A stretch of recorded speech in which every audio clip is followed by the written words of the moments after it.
I think I have solved the football problem because I'm at this point. Yes. So first off, baseball announced that they finally got their deal done and they're coming back. I did not appreciate. I know it's probably not going to happen. Like having sports in this era, unless you can do kind of bubble like the NBA is doing, is probably not going to happen with Rona in full blown. But it's still nice just to have the night of like thinking baseball's going to come back. I don't need you Debbie Downers on Twitter telling me like this isn't going to happen the day they announce plans. But I'm getting away from myself. I think I have formulated a way for the NFL to have a somewhat legit shot at doing it. The biggest problem, as we're saying, let me kind of walk you through this. It's a little extensive. Let me know where my holes or blind spots are on this one, but I think I have figured it out. You can't have sports unless you kind of do the bubble thing with the NBA's doing, where you basically you test everybody at point of entry. As long as they pass, they're in, and then they just stay in, and you knock out a bunch of games.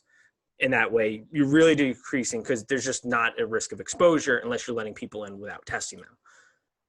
The NFL's problem is there's way too many people per organization plus teams to do it in one location. So I was up like all night. It was one of those things where like you're tired all day, hit the pillow, and then your mind is just running at 1,000 miles per minute. Mm-hmm. Doing bubble hub cities, but this is how you would do it. You start the season, you take every divisional team and you put them in one location. So the NFC South would go, I don't know, somewhere within that region. They would all go. And you send them, like hotels are doing bad right now, so I'm sure you'll be able to lock those down, or like condos or things like that. You test them at the point of entry, and then they stay there. And you just knock out your divisional games first. You play everybody twice, so that's 6 games. You knock that out. You test everybody at point of entry. Even if they want to bring their families, they can bring their families. You just test them at the point of entry, and you bubble them. That way, and you do that in everywhere throughout the country. Then you break for a week. So that's everybody's bye week is essentially the same week. Then you go next hub. So kind of like think of like World Cup. Like you start in the one hubs, and then you group them together based on their ranking. So then you take, for example, like the person who finished at the top of their divisional round, you take the 1 seeds, they get to stay at that location, wherever the locations you've decided are for them.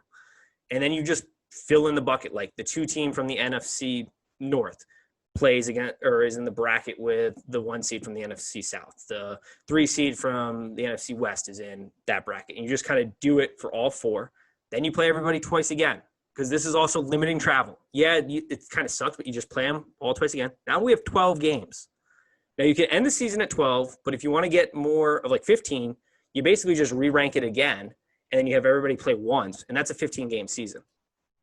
Boom. And you have 1 week break periods to give people time to go back to their homes if they didn't want to bring their families or whatever, kind of give them a break from the stress. And that way you can kind of bubble them, but in smaller areas with limited personnel. And it's really the only way I think we can do it, but that's my thought essentially. I don't know if I did a great job explaining it, but that's my thought. You kind of did. I don't hate that idea. I mean, it's pretty smart actually, Nate. I won't lie. It's not bad. It's the only way I think we can do it. The 1 week break is a little concerning. I understand why you would need it, but it's just concerning what can happen during that 1 week break. And like practice is kind of concerning, but it's pretty smart though. It's not bad. I thought of that, and I was like, because that is a bit concerning, because I don't think players would want to sign on to do it all at once with no break, especially if they're away from their families or whatever. So that's what I'm saying. We're doing the 1 week. I think you give them like a true 1 week break, and then you have them go to whatever city they're going to report to next, but you don't play games that first week back. So you test every point of entry, and then you just practice and kind of get back into the swing of things for a week. And then players who have tested positive, they have to sit out for 2 weeks, but that way they're at least not missing 2 games. They'll only miss 1 game if they tested positive over the break, and then you can reintroduce them back into the pool. It would make the season definitely longer. Yeah. But it gives you less, because right now they're planning on doing like everybody's going to be like normal, but instead the way they're going to try to eliminate this is testing them at the point of entry to the facility, and then they're considering like flying day of to games and then flying out that night, which Seattle plays in Miami this year. They're going to fly from Seattle, Miami, and then get off the plane and play football.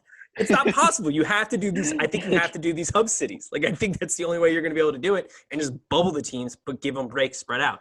And like, we've all been to like resorts, or maybe not. We all have. I shouldn't say, but like, I've been to resorts where like they're not like your standard hotel room. They're more like condos or whatever. Like, I'm sure you can lock that down for the NFL. Like, I'm sure the NFL can lock. If you called up Marriott right now in like Arizona or wherever, and we're like, hey, we just need to book the entire place out, I'm sure they'd be like, deal.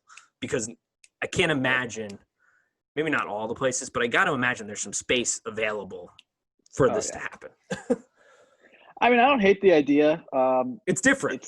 It's going to be different, and I think it limits the risk. I mean, I'm still kind of, I don't know. I go back and forth. I don't know how they're going to do it. I really don't. Like, let's say, what if an entire offensive line on a team gets COVID? Yeah. We're going to find a bunch of replacement offensive linemen. I mean, the quarterback's going to die. I mean, it could happen. I mean, an entire position group could come down with it. Yeah. Like, what if a whole offensive line gets it? That is a disaster scenario. Well, that's what we're seeing in college right now with all these guys going back and like getting in the weight room. You're in a condensed area. Like, that's why I think the only way, like the NBA sort of has it right, where it's like you're basically sending everybody down to Orlando, and then you can't let anybody in. Once they're in, they stay in, and you can't let anybody in. Like, that's the only – and even then, it might still happen. Like, I don't know. It could potentially still come through. But at least you've really limited the risk. You just can't – you can't do one city. So I think the other alternative, if they don't do something like this, then it is – I think we all need to be very comfortable with the fact that college sports and pro football are not going to happen. It's like you said, it's impossible, because if one offensive lineman spreads it to his entire offensive line, they're screwed. Or the wide receiver group. I mean, like, where are we going to find all these replacements? Yeah. Corners. I just think the worst would be offensive line. Offensive line, yeah. I agree. You just don't find those big guys very often. Fuck, you mentioned it, the coaching staff. One dude in the coaching staff gets it, spreads it to the entire offensive group, like the entire offensive coaching staff. What are you going to zoom in every practice, like in game? How the hell is that? I don't know. I just really think it's going to be hard to do this. I don't know. I agree, but that's about the only way. Only way I could think about you would knock it out is kind of doing it. Right. I envision like World Cup style, where you have the pods and you just kind of, except for people aren't getting eliminated right away, but you're just shuffling them based on ranking and keeping and just knocking out your divisional games first. But I don't know. It's about the only way I could think to do it. I for sure think college football is insane for thinking they're going to start on time and get this thing done. That seems insane. But they're steamrolling down that track. So that's essentially what I had for how to get football. I don't know. Like, but this is kind of an interesting quote. It actually came from Ronnie Harrison, who says a lot of dumb things, but this is kind of smart. He says, in football, you have to breathe on people. You have to tackle people. You spit on people. Guys have cuts. Guys cough. I don't know how we're going to have a season. And when he says it like that, I'm like, yeah, he's probably right. It's a very good way to put it. Yeah, I would say so too, especially because it's just like football is just such an insane amount of people from organization there's piles of 9 people all on top of each other. Not like just in a game. And then when you think about practicing during the week, the amount of people in the facility, from like the cooks all the way through to your kicker. Like, it's an insane amount of people. I mean, I even think with the NBA, I know they're doing a good job of blocking everything off, so they'll be good. But, I mean, we played basketball very amateurly, but we played basketball, and we know, like, when you drive to the bucket, someone's going to touch your sweaty body. You're going to touch someone else's sweaty body. I mean, that's just what happens. Breathe right on them. You breathe right on them. I mean, I don't know. I'm being a little pessimistic, but, man, I have no idea. I think it's the only way. Bubble cities, essentially. Because outside of that, the only sports we're going to get are golf. And even golf's having a problem with caddies. I know. Tennis, you had Djokovic, though. UFC. Yeah. UFC's done a good job. There hasn't been much there, which is impressive. They've done very well. Yeah, Dana doesn't – I don't agree with Dana on everything, but, like, Dana's done a very good job. And the organization as a whole and the fighters and their camps have done a phenomenal job of being able to continue to push through this. Right. Which has been good. Alrighty, let's wrap it up with the final thing of the day. We ended up watching Lance give a little review of part 1.